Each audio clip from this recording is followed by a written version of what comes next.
Selamat malam, salam sejahtera. Terima kasih karena bersama dengan saya di Nazilin Unity Channel.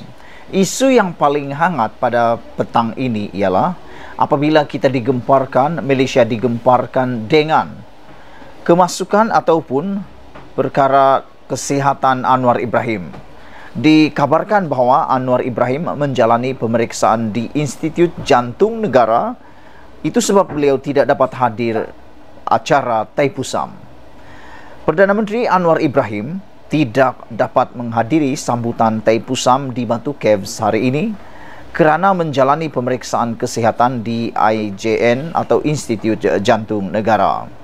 Seusai pemeriksaan dan doktor mengesahkan kesihatan beliau berada pada tahap yang baik, saya langsung menyambung tugasan bersama staf. Itu kata-kata Anwar pada hari ini. Menurut Menteri Sumber Manusia V. Sivakumar, Perdana Menteri pada mulanya dijadualkan akan membuat penampilan.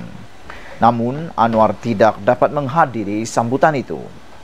Pada itu, Sivakumar berkata, Perdana Menteri mahu bertemu wakil jawatan kuasa kuil yang terlibat dengan sambutan Taipusam di seluruh negara. Mesyuarat itu akan diadakan dalam tempoh seminggu atau 2 minggu, katanya seperti dilaporkan The Star. Saudara-saudara sekalian, kita memang terkejut apabila di media sosial menyatakan bahawa Anwar Ibrahim tidak menghadiri acara besar yang melibatkan bangsa India ini. Namun demikian, setelah dapat perkabaran seperti ini, kita sangat bersedih. Semoga pemeriksaan ini hanyalah pemeriksaan rutin dan bukannya kerana ada masalah yang besar. Kerana kita mahu Anwar Ibrahim tetap menjadi Perdana Menteri untuk kita semua, sekurang-kurangnya 1 penggal lagi. Berdoalah bersama-sama dengan kita semua agar Perdana Menteri kita sehat. Ikuti terus kupasan berita selepas ini. Saudara-saudara, Anda pasti masih mengingat ada beberapa kali isu yang amat sensitif berlaku di Parlimen, sehingga ia menimbulkan kekecohan yang melibatkan berhari-hari, berminggu-minggu, bahkan sampai keluar daripada Parlimen. Apabila perkara berkaitan dengan perkauman dan juga seksis yang seringkali muncul secara tidak sengaja atau sengaja, secara tersirat ataupun tersurat, ianya kadang-kadang boleh dikesan oleh netizen berlaku di Parlimen. Meskipun di Parlimen tidak ada boleh dibawa dalam mahkamah, tetapi ianya kadang-kadang boleh dikesan oleh netizen dan netizen juga muak dengan perbuatan itu. Sehingga apabila ia menjadi lebih besar, keadaan Parlimen seakan-akan menjadi seperti zoo pula. Tengking-menengking, maki-memaki, ada lagi orang ugut-mengugut, semua itu pernah berlaku di Parlimen. Namun demikian, keputusan terkini oleh Speaker Dewan Rakyat, Speaker Parlimen, ialah apabila beliau mengatakan ahli Parlimen yang akan mengeluarkan kata-kata perkauman seksis di Parlimen akan didenda RM1.000. Sebagai penganalisis politik dan peminat kepada politik di Malaysia, saya sangat menyokong perkara ini. Bahkan saya hairan kenapa hanya RM1.000. Sepatutnya sebagai menjadi teladan kepada rakyat Malaysia, sebagai menjadi satu pengajaran kepada rakyat Malaysia bahawa kita menolak perkauman dan juga seksis, iaitu gangguan-gangguan berkaitan dengan seksual dan jantina. Sepatutnya denda yang dikenakan bukan RM1.000. Kerana pada pendapat saya, ahli-ahli Parlimen yang ada di Malaysia, kalau RM1.000 itu macam tai gigi diorang saja. Orang sahabat cakap macam tai gigi diorang saja. Kenapa? Mereka ada banyak duit. Itu hanya di celah-celah gigi mereka kalau RM1.000 sahaja. Mereka mungkin tidak akan takut dengan denda itu semata-mata. Jadi saya mencadangkan biarlah ianya lebih tinggi lagi, contohnya RM10.000 setiap satu kesalahan.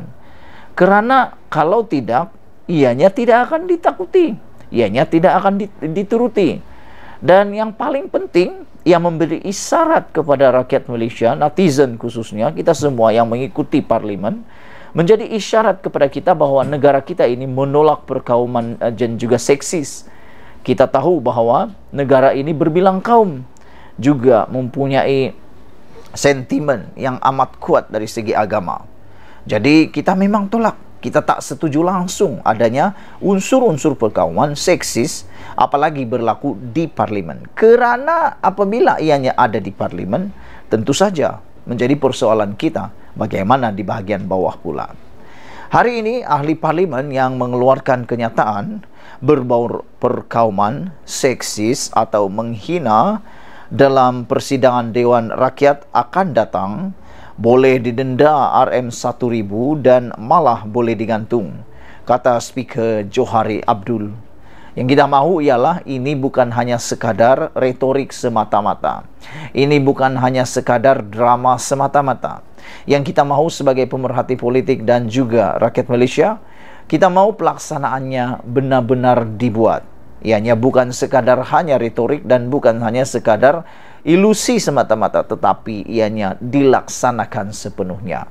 Tanpa mengira siapa orang itu, adakah dia daripada pembangkang atau kerajaan, tidak ada terkecuali. Bak kata ketua hakim ataupun bak kata hakim negara ataupun hakim yang telah menjadi hakim dalam perbicaraan melibatkan pasport Zahid Abidi. Beliau kata di sisi undang-undang semua rakyat Malaysia sama. Jadi ini harus dibuat tanpa mengira dia kerajaan atau pembangkang. Kalau dia melakukan perkara ini, kesalahan perkauman seksis atau menghina persidangan, perlu didenda RM1.000. Yang lebih baik lagi kalau lebih daripada RM1.000. Ahli ataupun Speaker Dewan berkata, jawatan kuasa pilihan khas parlimen juga akan ditubuhkan untuk mengawasi tingkah laku penggubal undang-undang. Johari pada wawancara bersama Berita Harian yang disiarkan hari ini menjelaskan peruntukan untuk mendenda ahli parlimen yang ingkar RM1.000 sudah wujud di bawah Akta Majlis Parlimen Keistimewaan dan Kuasa 1952. Namun ia tidak pernah digunakan. Malah kita bercadang untuk meningkatkan lagi jumlah denda ini melalui pindaan akta. Melalui pindaan akta itu. Itulah yang saya kata tadi. Saya sangat setuju kalau denda itu ditingkatkan. Bukannya dikurangkan apalagi dilupakan. Selain itu, ahli parlimen yang terbabit juga boleh dihadapkan ke jawatan kuasa hak dan kebebasan parlimen dengan hukuman maksimum digantung daripada parlimen selama 6 bulan. Yang jarang digunakan speaker sebelum ini katanya. Ini bagus. Tapi takut jugalah kan ahli parlimen sengaja pula digantung. Kalau digantung 6 bulan, tidaklah payah datang lagi di parlimen. Takut jugalah kita kan kalau benar-benar ini dibuat yang gantung, ada pula yang sengaja mau digantung. Takut sajalah kan. Kekecewaan suara merupakan perkara biasa di Dewan Rakyat dan kenyataan menghina kadang-kadang dihamburkan.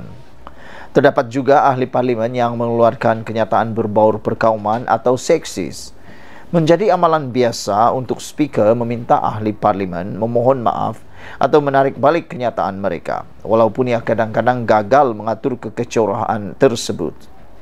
Sementara itu, Johari berkata pihaknya akan mengeluarkan garis panduan untuk dirujuk oleh ahli parlimen berhubung kenyataan yang menyinggung perasaan. Speaker berkata ahli parlimen yang mengeluarkan kenyataan menyinggung perasaan mencerminkan diri mereka sendiri selain mengganggu prosiding parlimen. Dia berikrar untuk menamatkan kekecewaan seperti itu. Parlimen akan bersidang pada 13 Februari dan akan bersidang dari Isnin ke Jumaat hingga 30 Mac. Pengecualian adalah pada 24 Februari apabila Perdana Menteri Anwar Ibrahim akan membentangkan belanjawan 2023 yang baru. Saudara, sebelum kita berpisah, sila tinggalkan komen Anda untuk isu kali ini.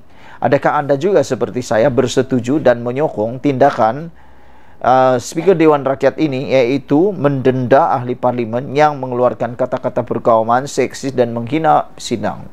Kalau itu yang berlaku, Anda tulis dalam ruangan komen. Sekian dulu untuk kali ini. Jangan lupa tinggalkan komen Anda, tekan butang subscribe. Bye-bye.